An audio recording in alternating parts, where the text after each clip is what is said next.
அமிதாப் மாமாக்கு கோபம் வந்துருச்சு அப்படின்னு ஒரு படத்துல டைலாக் வரும்ல, அந்த மாதிரிதான் இந்திய வெளியுறவுத்துறை அமைச்சரா இருக்கிற ஜெய்சங்கருக்கு தற்போது கோபம் வந்திருக்குது. ஏன் இதை குறிப்பா சொல்றோம்னா, இந்தியாவை பத்தி அமெரிக்க அதிபர் டொனால்ட் ட்ரம்ப் கழிவுகளை ஊத்துனாரு. குறிப்பா இந்திய பிரதமர் மோடியை பத்தி சொல்லும் போது, மோடி அந்த நெருங்கிய நண்பர் தான், அவர் நான் சொல்றதான் கேட்டுக்கிறாரு, இல்லைன்னா அவருடைய அரசியல் வாழ்வையே நான் முடிச்சிருவேன், அந்த அளவுக்கு என்கிட்ட சமாச்சாரம் இருக்குன்னு மோடியை பத்தி வெளிப்படையாக டொனால்ட் ட்ரம்ப் பேசி முடிக்கிறாரு.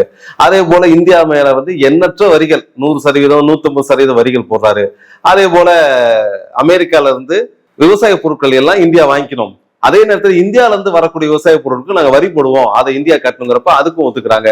இந்த மாதிரி பல்வேறு சந்தர்ப்பங்களில் வெறுமனே நம்ம பாக்குற பொருளாதார சூழல் மட்டும் இல்ல, இந்தியாவோட அரசியல், சமூக மற்றும் அனைத்து துறைகள்லையும் அமெரிக்க அரசு நேரடியாக தலையிட்டு அறிக்கை வெளியிடுறாங்க.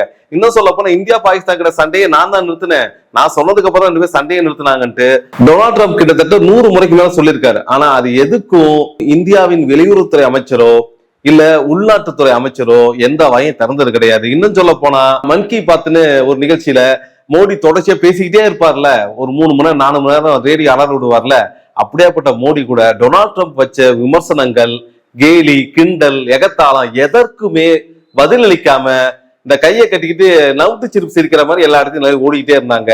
ஆனா தற்போது நாங்க அப்படிலாம் இல்லடா, எங்களுக்கும் சூடு சொரணை இருக்குங்கிற அளவுக்கு தற்போது வெளியுறவுத்துறை அமைச்சராக இருக்க ஜெய்சங்கர் அவர்கள் அமெரிக்க அரசை ஏற்று காட்டமா ஒரு அறிக்கை வெளியிட்டிருக்காரு. அதுதான் இன்னைக்கு பரபரப்பா ஓடிட்டு இருக்குது.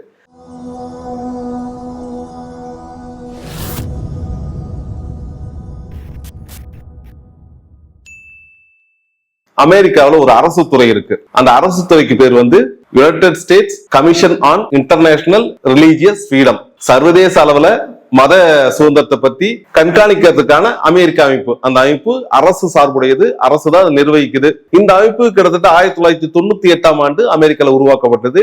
இந்த அமைப்பு என்ன பண்ணா, உலக நாடுகள்ல எல்லாத்திலையும் இருக்கிற மத சுதந்திரம் எந்த அளவுக்கு பாதிக்கப்படுது, இல்ல மத சுதந்திரத்தை தாண்டி எல்லைகள் தாண்டி போகுதா, இல்ல அங்க இருக்க மைனாரிட்டி சிறுபான்மை மக்கள் பாதிக்கப்படுறாங்களா, அவங்களுக்கான பிரச்சனைகளை இங்க மெஜாரிட்டியா இருக்கக்கூடிய மத குழுக்கள் எப்படி பாக்குறாங்க, அந்த மக்களுக்கு என்ன பிரச்சனை, சர்வதேச அளவுல எல்லா நாடுகள்ல இருக்கிற இந்த மத சுதந்திரம் பற்றிய கேள்விகளை தொடர்ச்சியா கண்காணித்து ஆராய்ந்து அறிக்கைகளை வெளியிட்டுக்கிட்டே இருப்பாங்க. இல்ல முக்கியமானது என்னன்னா, இந்த அமைப்பு வெளியிடுகிற அறிக்கைங்கிறது அமெரிக்க அதிபர், அமெரிக்க அரசு துறைகள் மற்றும் அமெரிக்க பாராளுமன்றம் 3க்கும் இது போய் சேரும். இவங்க இந்த பரிந்துரை எடுத்துக்கிட்டு பாலிசி மேக்கிங், கொள்கை முடிவு எடுக்கிறதுக்கு வாய்ப்புகளை உருவாக்கி தரும். இதுதான் இந்த அமைப்புடைய முக்கியத்துவம். அப்படியாப்பட்ட அமைப்பு என்ன பண்ணிருக்குன்னா, கடந்த நவம்பர் 2025 ஒரு அறிக்கை வெளியிடுறாங்க.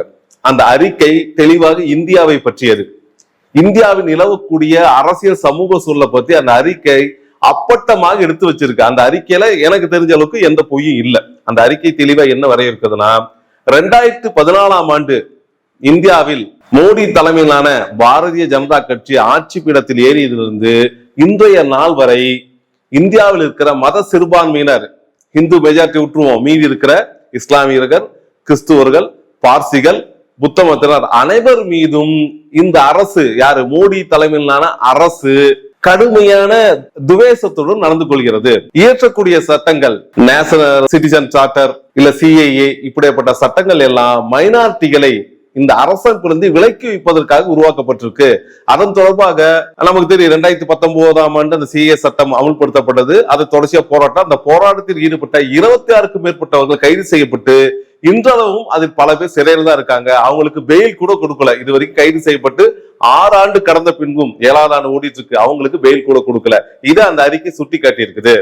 அதற்கு மேற்பட்டு பிரதமர் மோடி கடந்த நாடாளுமன்ற தேர்தல் 2021 நாடாளுமன்ற தேர்தல்ல பிரச்சாரம் செய்யும் போது தான் பிரதமர் என்ற நிலையை கூட மறந்து, இந்த நாட்டுக்கே நான் தலைவர்கிற நிலையை மறந்து அவர் வெளிப்படையாக என்ன சொல்றாருன்னா, இங்க இருக்கிற எதிர்கட்சி ஆட்சிக்கு வந்தா சரியத் சட்டத்தை கொண்டு வந்துருவாங்கன்னு ஒரு பிரதமரே பேசுறத எங்களால ஏற்றுக்கொள்ள முடியாது அறிக்கை சுட்டி காட்டுது.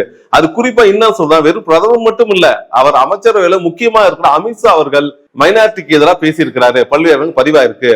அதுவும் இல்லாம இந்தியாவில 1990-92 காலகட்டங்கள்ல RSS அமைப்பு உந்ததின் பேரில் அன்னைக்கு பிஜேபி உருவாக்கப்பட்டிருக்கு. உந்ததின் பேர் இந்த கட்சியை சேர்ந்து செய்த செயல்பாட்டுல 1992ஆம் ஆண்டு வரலாற்று சிறப்புமிக்க பாபர் மஸ்ஜித் என்ற இஸ்லாமிய கட்டிடம் இடித்து தரைமட்டமாக்கப்பட்டது.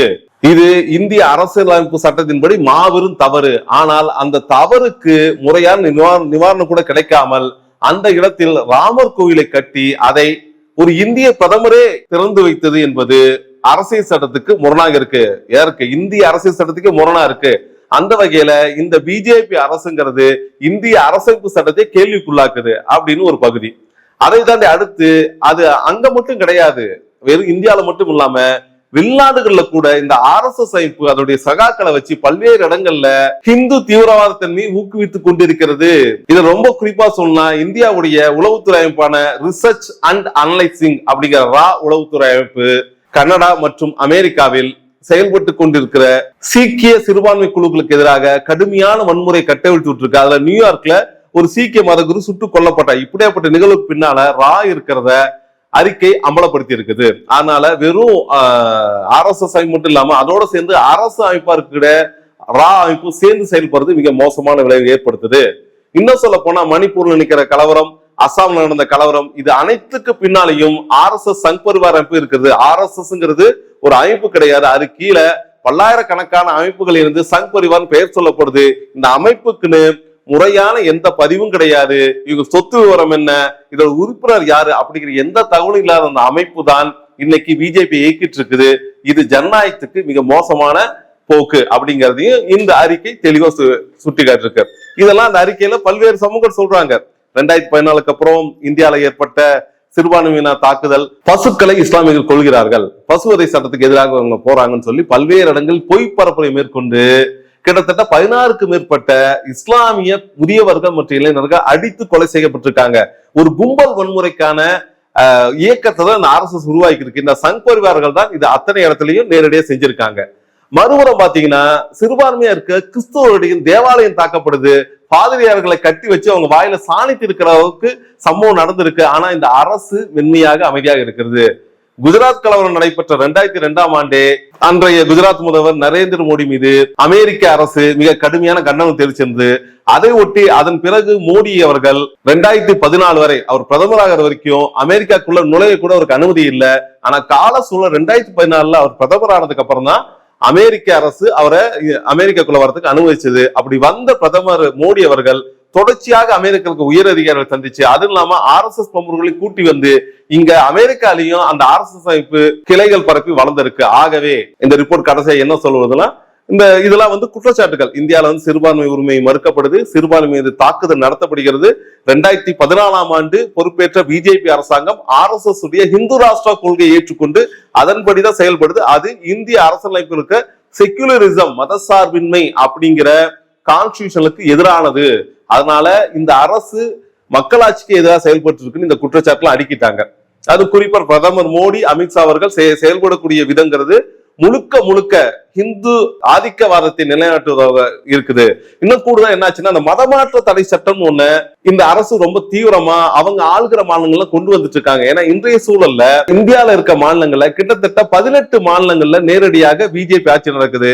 அந்த 18 மாநிலங்களும் வெவ்வேறு பெயர்கள்ல, ஒரு இடத்துல மக்களுடைய வழிபாட்டு உரிமை பாதுகாப்பதுன்னு சொல்லிட்டு அந்த மெஜாரிட்டிங்கிற ஹிந்துத்துவ வழிபாட்டு உரிமை மட்டும் பாதுகாக்கிறது, சிறுபான்மை உரிமை மறுக்கிறது. இன்னொரு இடத்துல மதமாற்ற தடை சட்டம் கொண்டு வந்துட்டு அதன் வழியாக மதமாற்றத்துக்கு நீங்க போகணும் அப்படின்னா நீங்க டிஸ்ட்ரிக்ட் மேஜிஸ்ட்ரேட் போய் கையெழுத்து வாங்கணும், வாங்கிட்டு தான் நீங்க வேற மதத்துக்கு போக முடியுங்கிறது. அதே நேரத்தில் கிறிஸ்தவ மிஷினரிகளுடைய செயல்பாட்டை தடுக்கிறது. கிறிஸ்தவ மிஷினரி மட்டும் இல்லாம அங்க இருக்கிற NGO அமைப்புகள், சிவில் சொசைட்டி ஆர்கனைசேஷனுக்கு வர வேண்டிய நிதிகளை கூட இந்த அரசு கடுமையா பாதிச்சு தடுத்து இருக்கு. இதன் மூலம் இந்தியாவில ஏற்கனவே நிலவி கொண்டிருக்கிற இந்த 4 வர்ண அமைப்பு முறை, பார்ப்பன, சத்திரிய, வைசிய, சூத்திர, அப்புறம் சர்சூத்திர, இந்த பஞ்சமாங்கிற இந்த அமைப்பு முறையை இந்த அரசு அமைப்பு வளர்த்தெடுத்துட்டு இருக்குது. இதெல்லாம் இந்த பிஜேபி இருக்கிற அரசு ஆளும் கருவியை கொண்டு செஞ்சிட்டு இருக்குங்கன்னு இந்த குற்றச்சாட்டுலாம் வச்சுட்டு இதற்கு அவங்க பரிந்துரைகள், இதை எதிர்த்து நம்ம என்ன பண்ணலாம், இல்ல இதை தீர்க்க என்ன பண்ணலாங்கிறப்ப முதல் கட்டமாக இந்தியாவை நாம் தீவிரமாக கண்காணிப்பில் வைத்திருக்க வேண்டும். அங்கு மத சுதந்திரம் பாதுகாக்கப்படுதாங்கிறத கண்காணிக்கிறதுக்காக அமெரிக்க அரசு அதிகாரிகள் மற்றும் சர்வதேச அளவிலான மத சுதந்திரக்கான அமைப்புகள் இணைந்து அங்கு பார்வையிடுதலை இந்தியா அனுமதிக்க வேண்டும். ஒண்ணு. ரெண்டாவது என்ன சொல்றாங்கன்னா, RSS மற்றும் அதன் சங் பரிவார் அமைப்புகளுக்கான கணக்குகள் மற்றும் அந்த முக்கிய பிரமுகருடைய அமெரிக்க வருகையை பற்றி தீவிர ஆலோசித்து அந்த சொத்து கணக்குகளையும் மற்றும் வங்கி கணக்குகளையும் நாம் முறையாக கண்காணிப்பில் நெருக்கடிக்கு கொண்டு வரணும். அதன் மூலம் இங்கிருந்து கலவரம் செய்யறதுக்காக ஃபண்ட் இந்தியா போறது தடுக்கப்படும். அடுத்து கூடுதலாக இந்தியாவுடைய உளவுத்துறை அமைப்பாக இருக்கின்ற ரா, ரிசர்ச் அண்ட் அனலைசிங், அதனுடைய செயல்பாடுகளையும் நாம் கண்காணிப்பில் கொண்டு வந்தால்தான் மற்ற நாடுகளில் இருக்கக்கூடிய இந்தியாவிலிருந்து குடிபெயர்ந்து மற்ற நாடுகளில் இருக்கக்கூடிய ஜனநாயகவாதிகளுக்கு பாதுகாப்பு தர முடியும். அதுக்கு அடுத்து என்ன சொல்றாங்கன்னா, சர்வதேச அளவுல இந்தியா மீது அனைத்து அழுத்தங்களையும் கொடுத்து அந்த அங்க நடக்கிற மத சார்பின்மைக்கு எதிரான நடவடிக்கை நான் முடிவு கொண்டு வர வேண்டும். கடைசியா என்ன சொல்லியிருக்காங்கன்னா, இந்தியாவுக்கு அமெரிக்க அரசாங்கம் ஆயுதங்களை விற்பனை செஞ்சிட்டு இருக்குது. அந்த விற்பனையை அமெரிக்க அரசு உடனடியாக ஒரு கட்டுப்பாடுகள் கொண்டு வந்து இந்தியாவுக்கு ஆயுதங்கள் வழங்கக்கூடாது. ஏன்னா இவங்க வழங்கக்கூடிய ஆயுதம் என்பது அங்க இருக்கிற மத சிறுபான்மைக்கு எதிராக பல்வேறு இடங்களில் பயன்படுத்தப்பட்டிருப்பதை ஆதாரப்பூர்வமாக உணர்கிறோம். ஆகவே அமெரிக்க அரசு இந்தியா மீது ஆயுத தடை சட்டம், அதாவது அமெரிக்கால இருந்து ஆயுதத்தை இந்தியாவுக்கு அனுப்ப மாட்டோம், ஏன்னா இந்தியாங்கிறது மத சார்பின்மைக்கு எதிரான நாடு, மதவெறி கொண்ட நாடு அப்படிங்கிற கண்ணோட்டத்துல அந்த அறிக்கை முடிச்சு வச்சிருக்காங்க. இந்த அறிக்கை தான் தற்போது பெரும் விவாத பொருளா இருக்குது. ஒரு பக்கம் என்ன சொல்றாங்கன்னா, இந்தியாங்கிறது ஒரு ஜனநாயக நாடு, இந்த ஜனநாயக நாட்டின் செயல்முறை மேல அமெரிக்கா இப்படி அபாண்டமான குற்றச்சாட்டுலாம் வைக்க கூடாது, இந்தியா மேல ஒரு நீண்ட கால கண்ணோட்டத்துல ஒரு வன்மத்தோடு இந்த அறிக்கை வெளியா இருக்குதுன்ட்டு இந்திய வெளியுறவுத்துறை அமைச்சரா இருக்கிற அமைச்சர் ஜெய்சங்கர் அவர்கள் காட்டமா அறிக்கை வெளியிட்டிருக்காரு.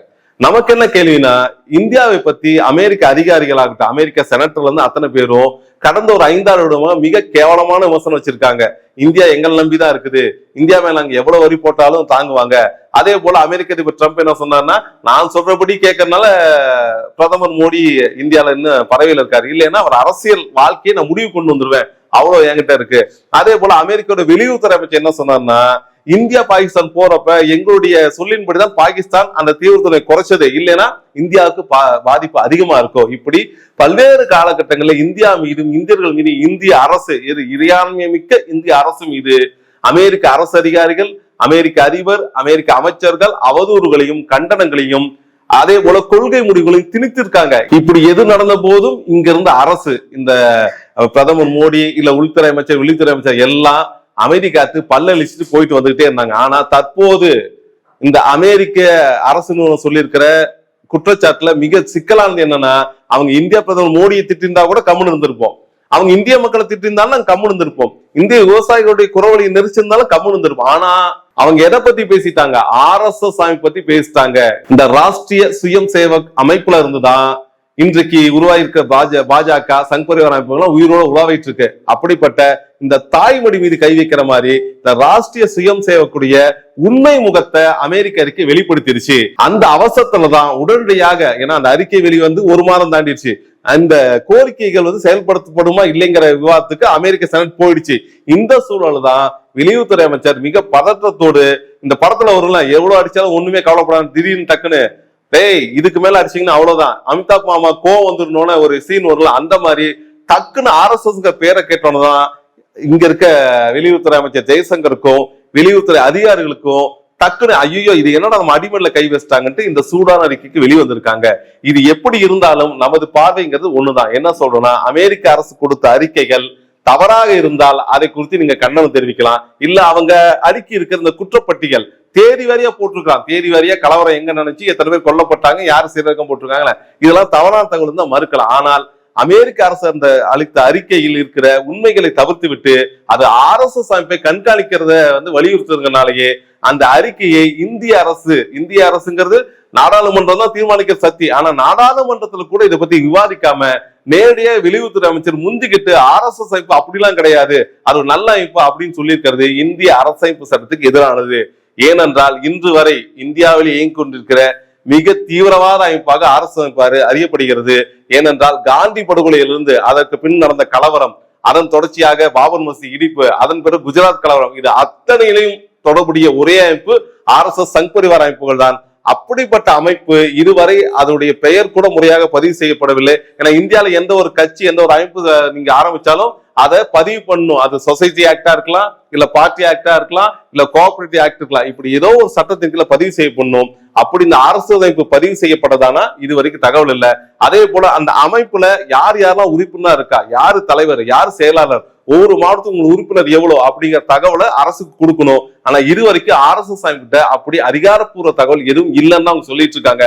இன்னும் சொல்றதுன்னா RSS உறுப்பினர்களுக்கு அடையாள அட்டை கூட கிடையாது. ஆனால் அந்த அமைப்பு இந்தியா முழுக்க ஊர்வலம் நடத்துது, போராட்டம் நடத்துது, கலவரம் செய்யுது, பசு கடத்தல் சொல்லி மக்கள் மீது தாக்குதல் தொடுக்குது, மத சிறுபான்மை மீது தாக்குதல் நடத்துது. இது அத்தனையும் செய்யக்கூடிய அமைப்பை கட்டுப்படுத்த துப்புள்ளாத இந்த இந்திய அரசாங்கம் தான் தற்போது அமெரிக்க அரசு சுமத்திருக்கிற இந்த குற்றச்சாட்டுக்கு எதிர்வினையாக இந்த வெறுவாயில வெத்தலம் எழுதுமாங்கள அந்த மாதிரி சில அறிக்கைகள் வெளியிட்டு இருக்காங்க.